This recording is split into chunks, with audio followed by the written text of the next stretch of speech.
Hello, I'm Colleen Holder and this is Let's Talk Tobago. Today we're coming to you from the Toucan Inn Bonkers at Storebay. This intimate 20-room hotel, restaurant and bar is the collaborative effort of two English nationals who were looking for an opportunity to invest back in the 1990s. Both had well-paying jobs and homes but wanted something more. They found it here in Tobago and at this location. As the program continues, we'll tell you what about this island solidified their decision. But first, a look at our stories this week. The Tobago Element, this island's input in the National Anti-Drug Plan, a tool to increase business and educational opportunities, and the value of our coral reefs and wetlands.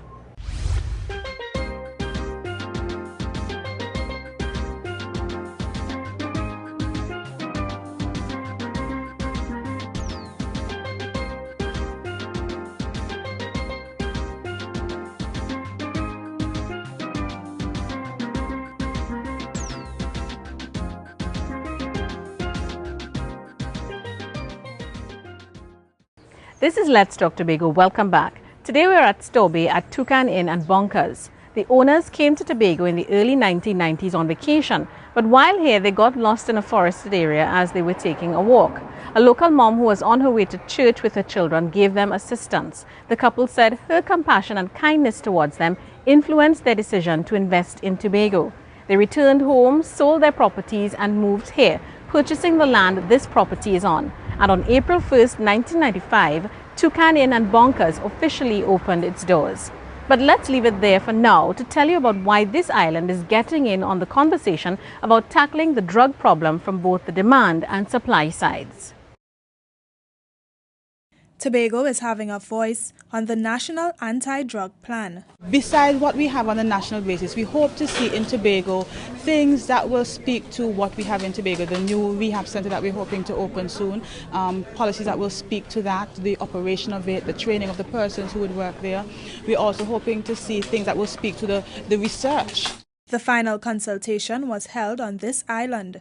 Ideas to reduce drug use have been thrown out to hopefully be implemented as policy when the new plan is formulated. Compulsive or compulsory treatment for people who are drug addicts. We may have to have court orders to insist that people who are addicted get treatment. Training from the preschool level, among other things. It's hoped that there will be an improvement in some areas. We have lots of preventative programs already, and this will help to better organize how we do our preventative work here in Tobago. While the organizations are putting forward their ideas to help with the drug situation in the country, networking is also critical. The drug economy is largely an underground economy, and as you would realize, that it's important that real-time and accurate information reach the major stakeholders. So it's important that the major stakeholders, the people who are involved in schools, rehabilitation centers, that they are talking to each other, that they understand the issues in the drug plan. Statistics from Tobago in 2008 show that marijuana was the most used drug by the persons in the age group between 15 to 28 years old. I'm Davia Chambers for Let's Talk Tobago.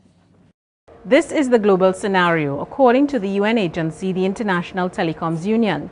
Their World in 2013 report found that 2/3 of the world's population are offline, or put another way, locked out from the world's biggest market.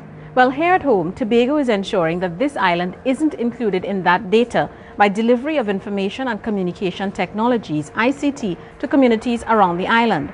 Omadara Mills travelled to Palatuve and got the views of residents on the commissioning of their new computer lab.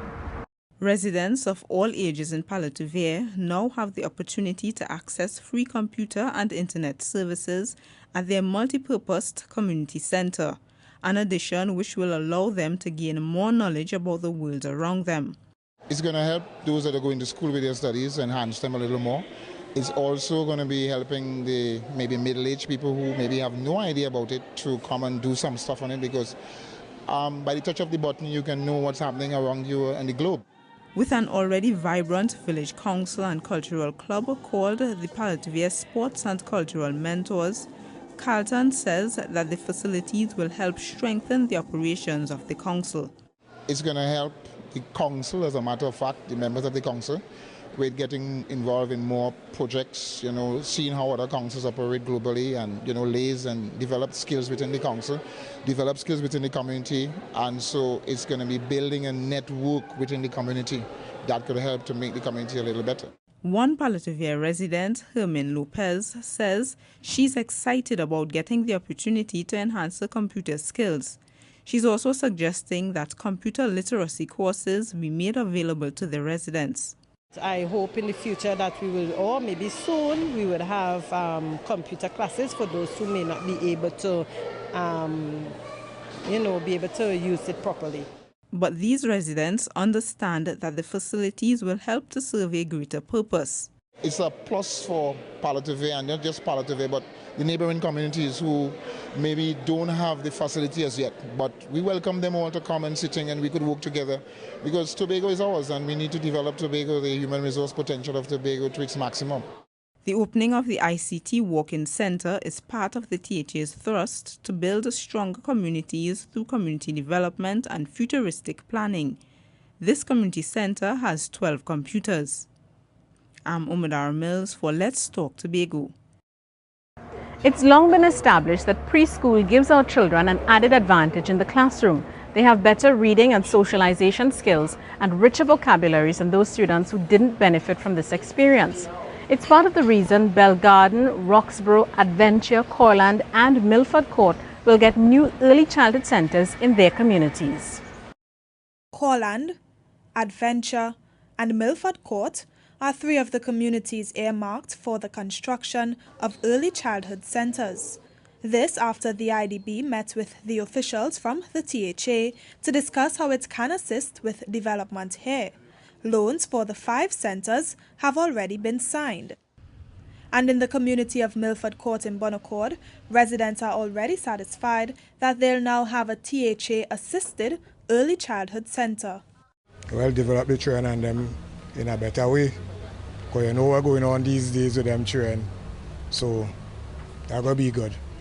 Yeah, well, I find it's good because it's better for children to prepare mothers and things now. So that when I take the kids and things far away, it's right in the backyard right there. Everything. Anything that's for the future of our children is good for the community. But while the area will indeed be developed, parents will also save on travelling expenses. Because remember, a lot of people in this area here, Milford Court is like a village by itself, So a lot of people that will be going out of the area to kind of train the school and so forth. So of course it will save money. Preschool is designed to teach children skills such as socialization, self-esteem and motivation. They're also exposed to basic academic lessons.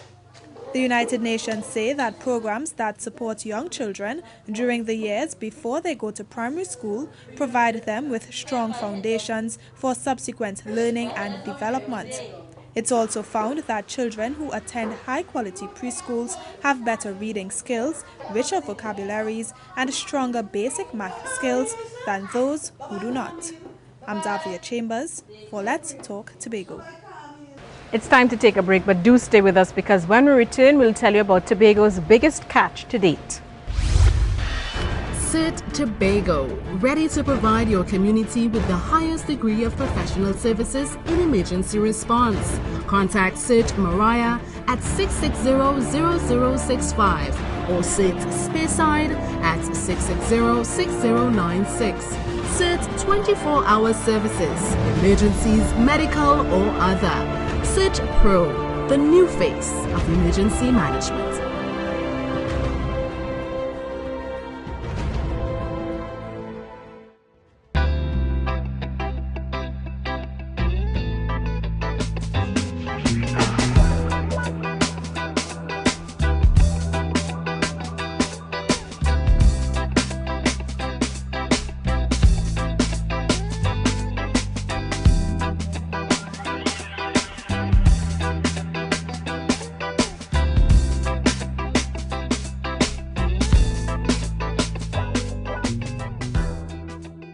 You're viewing Let's Talk Tobago. Thanks for joining us today at Toucan Inn and Bonkers at Storebay. This place is rated in the top 3 out of 19 bed and breakfast establishments in Crown Point. Guests say part of the charm is its buildings, which were constructed using teak. Many also come back because of the evening parties, calypso singing, dancing and limbo nights. But that's enough about our location for now. Let's tell you why Tobago's 2013 game fishing tournament will be remembered as one of the most memorable. As Omadara Mills reports, this year's event will place this island on the map as a location where gamers caught some of the largest marlin in the world. 179 anglers and various game fishing enthusiasts from all over the world converged on the quiet seaside village of Charlottesville to participate in the 18th Tobago International Game Fishing Tournament. This year's event was special. It was the first time in the tournament's history that a marlin weighing over 1,000 pounds was caught, angled in by a team called Predator. Those young guys, I know that they are very experienced anglers. They fish a lot of tournaments and they fish a lot back in Trinidad. So the experience that they have, even though they are young guys, they brought Tobago the first 1,000-pound marlin ever, and I'd like to congratulate you all once again. The achievements of the young team means that Tobago can now be added to the list of places which are known worldwide as ideal hunting grounds for marlins of that size, a feat which can boost the island's tourist arrivals in this area. I would like to ask, everyone here, especially the officials here from the government, to, let's work together to try and use this dream fish to promote Tobago as a sport fishing destination. And, we can really, really do a lot. The competition, which was sponsored in part by the Division of Agriculture, Marine Affairs, Marketing and the Environment, does not only focus on catching the largest species of fish. Marine conservation is another vital part of the tournament.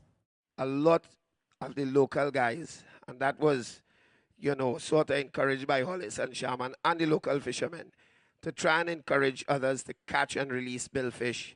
A commercial guy trying to make $1 at sea, but understanding the importance of releasing fish in terms of conserving for the future.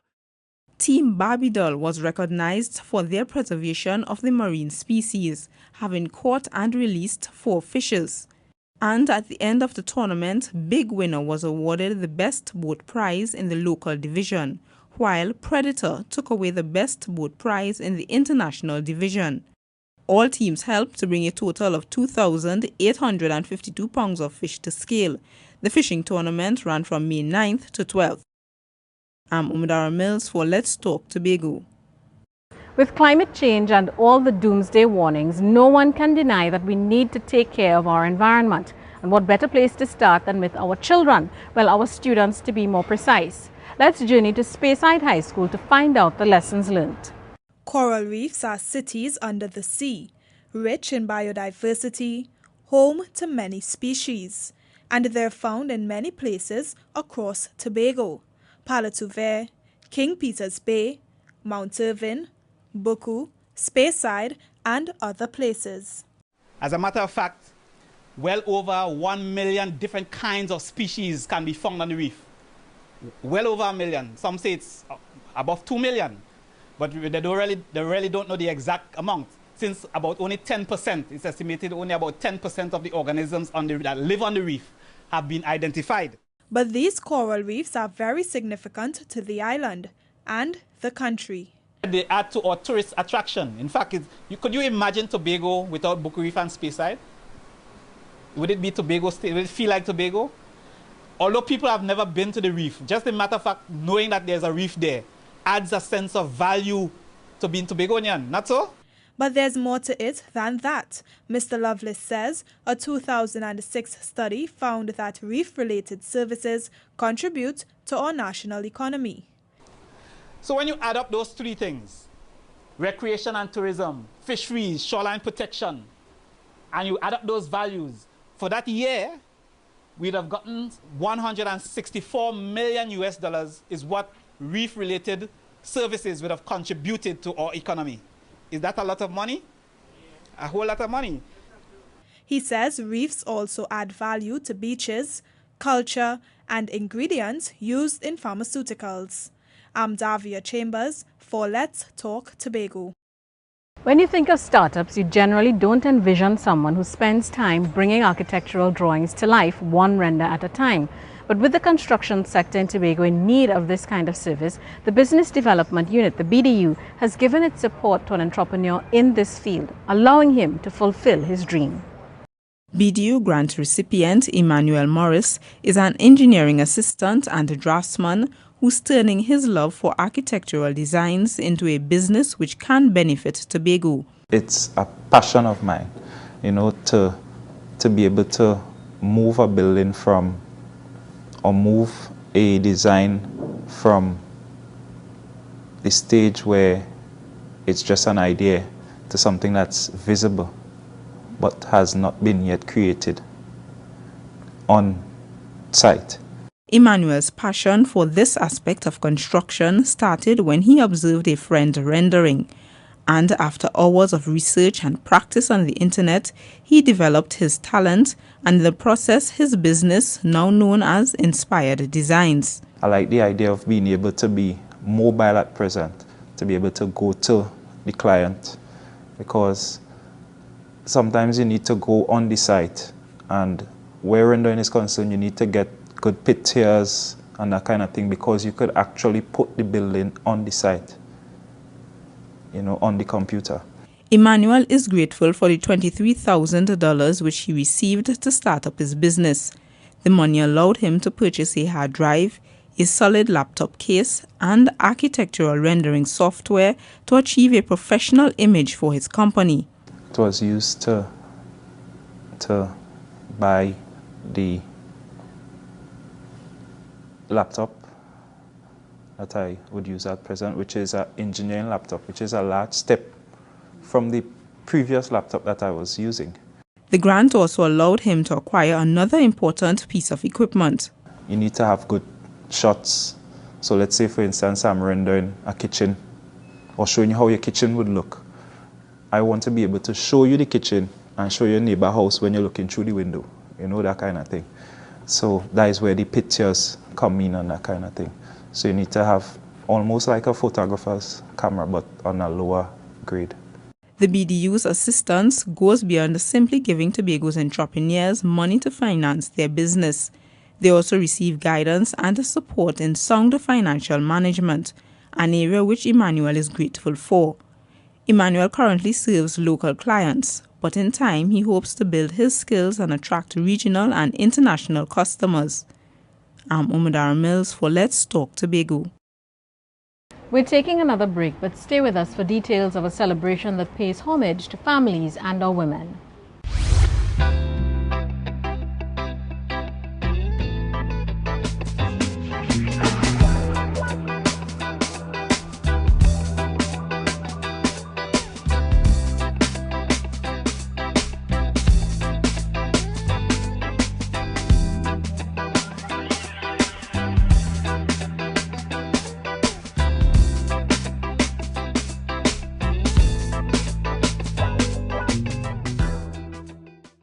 Dwayne Lyons, name of our business is Exclusive Ideologies Limited.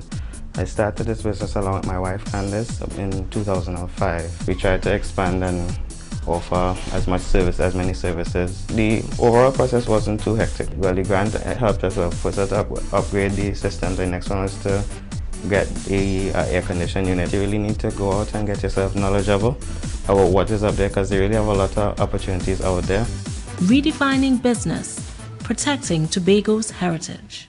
Welcome back to Let's Talk Tobago and to Storebay, where we are on location at Toucan Inn and Bonkers. This place is set amidst an oasis of lush tropical gardens. Here, there's a choice of a poolside cabana or a garden room, and because of its location, you can simply stroll to Storebay Beach or walk a little further to the Pigeon Point Beach.